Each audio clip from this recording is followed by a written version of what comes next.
Today I'm reviewing these markers that I got to donate to the school in my area, and each box has a set of 8 colors, 8 beautiful colors that a child could make their drawing interesting and colorful and everything.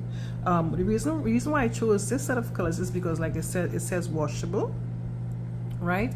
And it also has a broad line feature. Let me show you what that means.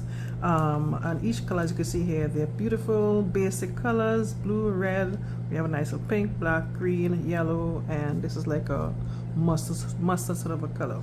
So let me just show you what they mean by the broad line, which I like a lot about these markers.